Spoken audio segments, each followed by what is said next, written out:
Okay, this is question 6 on the sheet. And question 6 on the sheet, I don't think we got to in class because I was all kind of frazzled and trying to do too many things at once and thinking about making pizza.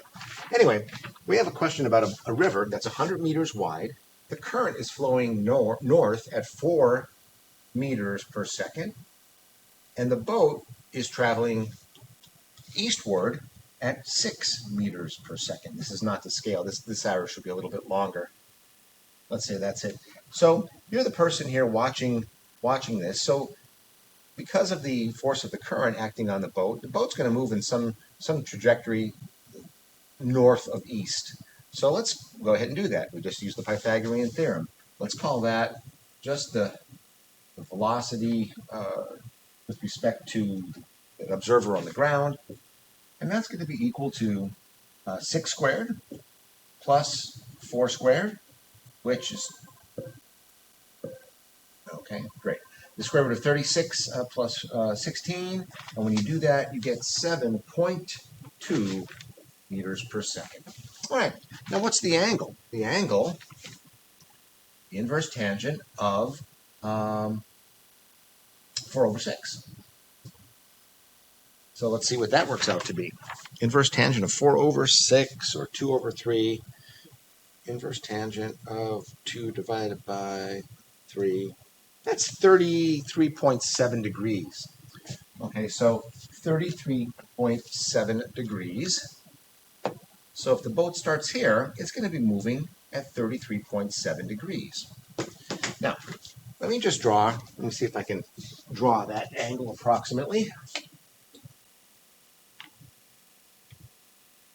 Okay, and roughly like that. And let's analyze the problem. Okay, boat starts here, and we have to look at the geometry of the problem. This is the path the boat is going to take.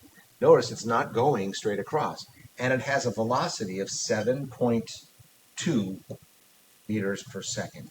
Now the question goes on to ask the following things. It says, hey, how long does it take the boat to get across the river?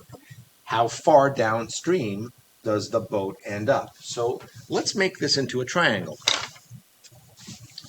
So we've got this leg of the triangle here. This is our angle, which I said was 33.7 degrees, and this is our downstream side. So we've got a whole bunch of different relationships. We know this is 100 meters. So let's figure out the path that the boat actually takes, the length of that hypotenuse, okay? So what do we know? We have an adjacent side, and we've got a hypotenuse. So we know that the cos of 33.7 is going to be equal to the adjacent over the hypotenuse. Okay, so the adjacent is 100, and we need the length of this hypotenuse. So that's going to, I'll just call that L for length. So L then is going to be 100 divided by the cos of 33.7 degrees. So 100 divided by the cos of 33.7, that's, this distance here is 120 meters. Okay, 120 meters. And so this distance here, we could figure out using either the Pythagorean theorem or by using tangent if you want to. It all works out the same.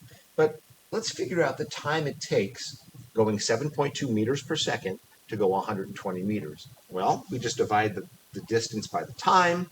So 120 meters divided by 7.2, it takes about 17 seconds to get across the river. So the time is about 17 seconds. Now, how far downstream? Let's go ahead and use tangent, because tangent is opposite over adjacent. So tan of 33.7 is equal to the distance downstream divided by 100 meters. So it's m for meter. So going ahead and doing that, we're going to say the tangent of 33.7 times 100. So it's about 67 meters downstream from where we started. So that's the problem. It's very straightforward, as they all are. Okay, we'll do one or two more here, and I'll get them posted.